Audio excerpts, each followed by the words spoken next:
पिछले 10 दिनों से इस केस को दबाया गया।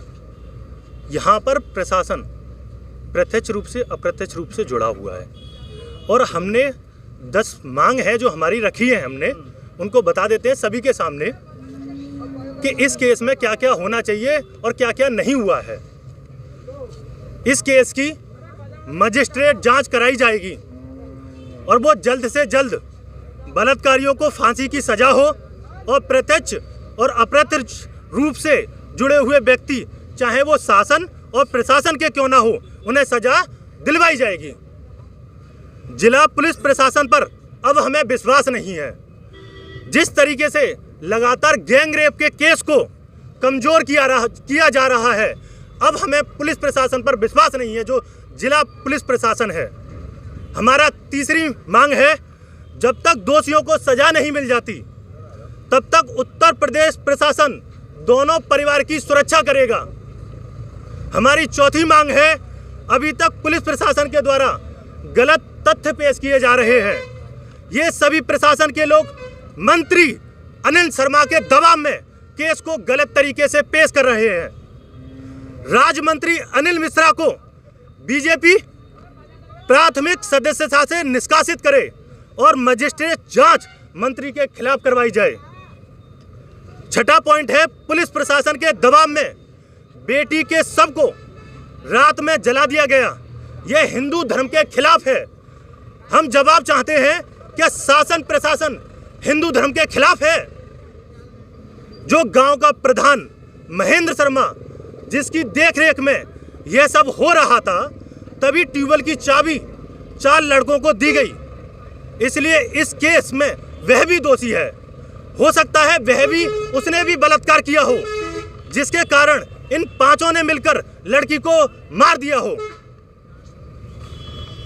जैसे कि कल डीआईजी साहब ने प्रेस वार्ता की, जिसमें डीआईजी साहब ने कहा कि बिना जांच किए ही लड़की के ऊपर गलत बयानबाजी की है।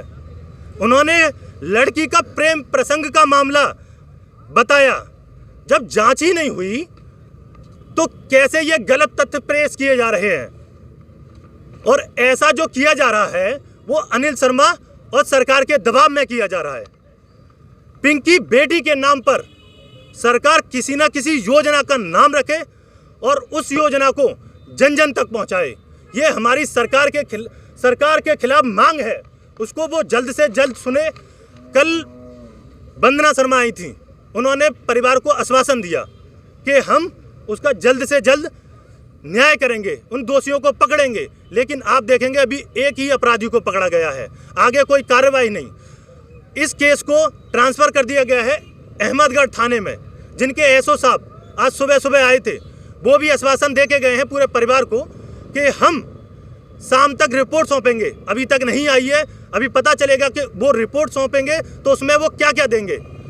दूसरी चीज़, इन लोगों ने इस तरीके से इस केस को इतना दबाना चाहा, जिससे ये लगातार पिछले 10 दिनों से ये केस दबा हुआ है। यहाँ तक कि जो गालिमपुर में लोग रहते हैं उनको भी नहीं पता है। और सरकार ने, मैं पूछना चाहता हूँ कि ऐसा हिंदू धर्म में कहाँ लिखा हुआ है कि जो लड़की को या किसी भी हमारे हिंदू रीति रिवाज के हिसाब से सबको रात के 12 बजे दफनाया जाए? कहाँ पर लिखा हुआ है? अब आपके अगर कोई सवाल हो आप मुझसे पूछ सकते हैं। मेरा सवाल ये है कि शुक्रवार को 21 तारीख को हुआ था और अभी तक कोई कार्रवाई नहीं हुई, तो किस तरह से आपके आगे की क्या कार्रवाई है आपकी? हमारी कार्रवाई ये है कि हमने इनको समय दिया है, इन्होंने समय मांगा, इन्होंने समय दिया है।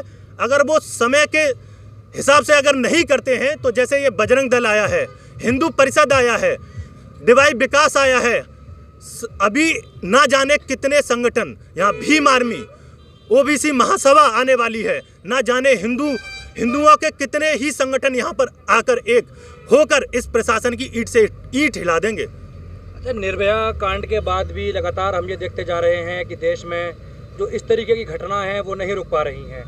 अभी हमने बीते दिनों देखा था कि इसी तरीके की एक घटना हाथरस में हुई थी।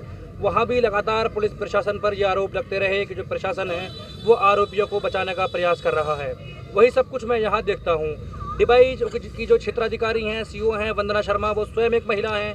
इस सब के बीच आपको क्या लगता है कि क्या हमारा जो पुलिस तंत्र है वो फेल हो चुका है? सबसे पहली बात तो मैं ये कहूँगा, यहाँ पर जो कांड है ये हाथरस कांड को इन्होंने पुनः दोहराया है, उसकी पुनरावृत्ति हुई है। और मैं समाज से कहना चाहता हूँ, अगर ऐसी हत्याएं ना रुकी, ऐसे गैंगरेप नहीं रुके, तो आप बेटियों को पैदा बंद कर दीजिए करना, क्योंकि तब तक ये केसों की ऐसे ही पुनरावृत्ति होती रहेगी। और ये जो सरकार है जिन्होंने हाथरस कांड में भी लगातार इस मुद्दे को दबाए रखा, ऐसे ही यहाँ पर भी उसकी पुनरावृत्ति हुई और इस मुद्दे को दबाया जा रहा है। वहाँ पर भी ठाकुर समाज था, यहाँ पर भी ब्राह्मण समाज है। मैं कहना चाहूँगा, देखो इसमें सभी लड़के शर्मा जो ब्राह्मण समाज से हैं, उसके बाद में अनिल शर्मा वो भी ब्राह्मण समाज से, वंदना शर्मा वो भी जाति से ब्राह्मण समाज से हैं। कहीं ना कहीं यहाँ पर जाति का मामला भी उत्पन्न हो रहा है। कुछ लोग कहते हैं यहाँ पर इस बात को जाति के हिसाब से मत खींचिए, लेकिन ये पूरा जातिवाद है। ये सारी घटनाएं मैं पूछना चाहता हूँ, ये दलित पिछड़ी जातियों के लड़कियों के साथ ही क्यों होती है, मैं पूछना चाहता हूँ। और उनके केस ही क्यों दबाए जा रहे हैं? प्रशासन इस भ्रम में न रहे कि ये केस को इसी आसानी से दबा दिया जाएगा। अभी इन्होंने कुछ लोगों की भीड़ देखी है, अभी यहाँ पर इतनी भीड़ आने वाली है। कल इन्होंने नज़ारा गालिमपुर में देख चुके हैं, इसी वजह से इनके हाथ पैर फूले हुए हैं। अभी इनको अंदाजा नहीं है ये केस कहाँ तक जाएगा। अगर पिंकी बेटी को, हमारी बहन को अगर न्याय नहीं मिला तो इनको पता चलेगा। तभी से ये, उससे पहले कहाँ थे? एक भी कार उस गालिमपुर गाँव में क्यों नहीं पहुँची? अब क्यों 5-5 गाड़ियाँ पहुँच रही हैं? ये सरकार पर सीधा क्योंकि इन्होंने इस केस को दबाना चाहा। अगर नेताओं की बात करें तो अभी तक कौन कौन नेता हम यहाँ पर आए हैं? नेताओं की बात देखो, मैं इसको राजनीतिक मुद्दा नहीं बनाना चाहता। राजनीतिक की बातें अलग अलग होती रहती हैं, यहाँ पर राजनीतिक नहीं, सिर्फ पिंकी बहन को न्याय चाहिए। यहाँ पर सभी समाज इसलिए यहाँ पर एकत्रित हुआ है कि पिंकी बेटी को, बहन को, हमारी को न्याय मिले। आप सोचिए कि 4-5 लड़कों ने उसके साथ में गैंगरेप किया होगा, सोचिए उसके पर क्या बीती होगी। उसने उनका विरोध किया होगा, लेकिन उस बेटी को गोली मारकर, सिर में गोली मारकर, यहाँ पर आप फोटो देखेंगे, यहाँ से गोली मारी, ये पूरा हिस्सा गायब है। कितनी निंदनीय घटना है। और पूरा पुलिस प्रशासन यहाँ सोया पड़ा है, पूरा समाज सोया पड़ा है यहाँ पर। ये कब तक हमारी बहन बेटियों के साथ में होता रहेगा? अच्छा, कल जब इन पर दबाव बनाया गया, थाना छतारी का घेराव किया गया, लगातार जब बोला गया, तब इन्होंने उनके परिवार को सुरक्षा दी है, कल से दी है। ये सरकार से हम चाहते हैं कि मजिस्ट्रेट जांच हो और पिंकी बहन को जल्द से जल्द न्याय मिले। नहीं तो यहाँ पर पूरा का पूरा समाज, चाहे दलित समाज हो, चाहे पिछड़ा समाज हो, चाहे SC ST माइनॉरिटी समाज हो, सारा का सारा समाज सड़कों पर देखने को मिलेगा। कोई बात हुई है? वंदना शर्मा जी, उनको लेडी सिंघम बोला जाता है, क्यों फिर इस केस में क्यों चुप्पी साधे हुए हैं? आप सवाल पूछिए, वो क्यों चुप्पी साधे हुए हैं? लगातार 10 दिनों से इस केस को क्यों दबाया जा रहा था? वो वंदना शर्मा कहाँ थी जब सबको रात के 12 बजे जलाया जा रहा था? उनके यहाँ पर रहते हुए ऐसे कांड किए जा रहे, वो कहाँ थी वंदना शर्मा?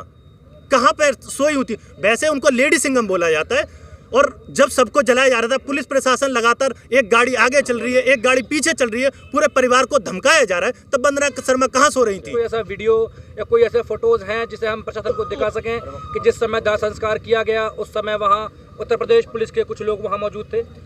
सबसे पहले तो मैं कहूँ, पुलिस प्रशासन इतना दबाव बनाया हुआ था। मैंने आपको बताया, पहले एक गाड़ी पीछे चल रही थी, एक गाड़ी आगे चल रही थी। अभी, और आपने जो बताया DIG साहब को, अभी यही नहीं पता कि सबको कहाँ फूंका गया। उन्होंने बोला वीडियो में, आप कॉन्फ्रेंस सबने सुनी होगी, उन्होंने कहा कि सबको कर्णवास में जलाया गया, जबकि बिल्कुल गलत है। कर्णवास में नहीं, राजघाट में सबको जलाया गया है। तो इनका ये है कि मतलब इन्होंने वीडियो नहीं बनाने दिए आपको। जहाँ पर ये गैंगरेप हुआ है उसके चारों तरफ घेराबंदी ऐसी की गई है कि जो उनकी नानी है उनको भी सब देखने के लिए नहीं मिला है। वो पीछे पीछे गाड़ियों के पीछे घिसटी हैं, उन्होंने पैर पकड़े हैं, लेकिन उनको भी सब देखने को नहीं मिला है, इसलिए वीडियो नहीं मिल पाई है। ये सब इन लोगों का, देखो इन्होंने रिपोर्ट भी अपने मन मुताबिक लिखी, ठीक है, बोला। मैं देखो एक और चीज़ आप सोचना, आपने फिल्में देखी हैं, सब जगह पे देखा होगा कि पुलिस प्रशासन हमेशा बाद में पहुंचता है, उससे पहले मीडिया पहुंच जाती है। लेकिन ये पहला एक ऐसा केस है जिसमें पुलिस प्रशासन आगे आगे चल रहा है, हर चीज़ की घटना पहले आगे आगे दे रहा है, मतलब ऐसी। और अभी वीडियो मिलेंगी, चिंता ना कीजिए, सारी वीडियो भी मिलेंगी और बताया जाएगा DIG साहब को ये वीडियो कहाँ से आई, कैसे पुलिस प्रशासन। तो पहला ऐसा केस हमने तो पहले कभी नहीं देखा। आप घटना के बाद में पहले मीडिया पहुँचती है, फिर पुलिस प्रशासन पहुँचता है, यहाँ तो पुलिस प्रशासन पहले ही पहुँच रहा है। और बता रहे हैं हमारे कार्यकर्ता के वीडियो भी है। अच्छा ये जो आप बात कह रहे हैं कि पुलिस पहले पहुंच गई, हर बार पत्रकार पहले पहुंचते हैं, तो इस बात से क्या आशय है? आपको क्या लगता है, क्या इस केस में पुलिस का भी बराबर का हाथ हो सकता है? ये पुलिस जो है ना अप्रत्यक्ष रूप से जुड़ी हुई है इससे। हम थाना छतारी में जब घेराव कर रहे थे तो वहाँ पर आपने जो बताया था चौधरी साहब, उनके पास में लगातार अनिल शर्मा के फ़ोन आ रहे थे। क्यों आ रहे थे? जब उनका कोई इसमें इन्वॉल्व ही नहीं है, कोई इन्वॉल्वमेंट है नहीं, तो फ़ोन क्यों आ रहे थे? उसको दबाने की क्यों कोशिश कर रहे थे? नानी जी को सब क्यों नहीं दिखाया गया? तो यहाँ पर अप्रत्यक्ष रूप से जो जुड़े हुए हैं ना, चाहे वो पुलिस प्रशासन के हों, चाहे मंत्री अनिल शर्मा हो, बीजेपी का ये जुड़ा हुआ है, जब तक ये निष्कासित नहीं हो जाता तब तक ये, और बहन पिंकी को न्याय नहीं मिल जाता तब तक ये समाज सड़कों पर आता रहेगा। अभी तो ये देखना बाकी है कि वो परिवार के पास जाते हैं या नहीं जाते हैं। क्या वो केआईसी से ही लौट जाएंगे, जैसे हमारे योगी जी महाराज शिकारपुर में ही लौट गए और बेटी पिंकी का कोई प्रकरण नहीं आया, उन्होंने एक ट्वीट नहीं कहा, वो वहीं से लौट गए। अब उनका इस क्षेत्र से जो विधायक रहे हैं राजू भैया, वो भी डिबाई में आए थे, उन्होंने भी यहाँ एक सभा को संबोधित किया था। क्या वो पीड़ित परिवार से मिलने गए थे? वो पीड़ित परिवार से मिलने नहीं गए हैं। बड़ा मुझे इस बात का दुख है कि हमारे समाज से ही है वो बेटी, और जाना चाहिए था। इसके बारे में मैं और ज़्यादा टिप्पणी नहीं करूँगा। उनको जाना चाहिए था, और ये एक नेता होने के नाते नहीं, अपनी बेटी समझकर जाते वहाँ पर, वो उनको जाना चाहिए था। बहुत बहुत धन्यवाद आपका। हम सभी इस चीज़ की मांग करते हैं अपने चैनल के माध्यम से, लगातार इस बात को हम उठाएंगे कि जो बहन